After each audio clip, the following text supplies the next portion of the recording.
Искам да покажа защо анализатори като Боян Чуков не само не помагат, но и са вредни. Пускам откъс от негово видео, публикувано на 18 май, само 2 дни след като 3500 будни граждани напълниха зала 1 на НДК и се обявиха за запазване на лева. Предполагам, че една немалка част от вас ме разбраха за какво става дума.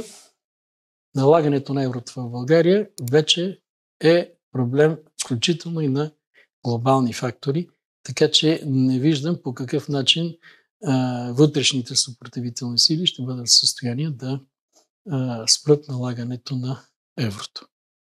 Това беше за днес.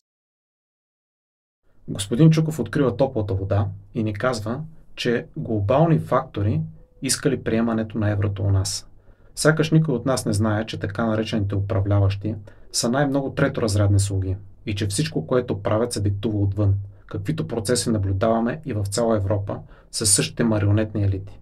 След което реално ни казва, че е безмислено да демонстрираме народна воля и да се съпротивляваме срещу насилственото премахване на националната ни валута. Каналът на господин Чуков е пълен с празнословия. Там ще видите десетки видеа на тема как вървели преговорите между Русия и САЩ и евентуално Украйна. И на слепите стана ясно, че с тези преговори единствено се имитира някаква активност пред масите, докато Европа продължава да бъде унищожавана. От друга страна господин Чуков мълчи по важните въпроси, че конфликтите, които се разиграват пред очите ни, са част от внимателно планиран сценарий за унищожаване на бялата западна християнска цивилизация. Че и двете страни в конфликта се командат от един и същи властови център на еврейско задкулисие, чиято финална цел е пълно и неотменимо поробване на всички народи. Подобни анализатори не са просто безполезни. Те заемат място на истинската и осъзната съпротива. Създават усещането за наличие на противодействие, докато работят с повърхностни процеси и само наливат масов огъня на цирковете, които се дирижират за масата. Аз смятам да съм на протеста тази събота в 12 часа пред БНБ.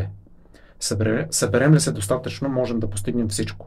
Не позволявайте нито на платени журналисти, нито на дежурните телевизионни гастрольори, нито на разни псевдоанализатори да ви обезверят. Благодаря ви.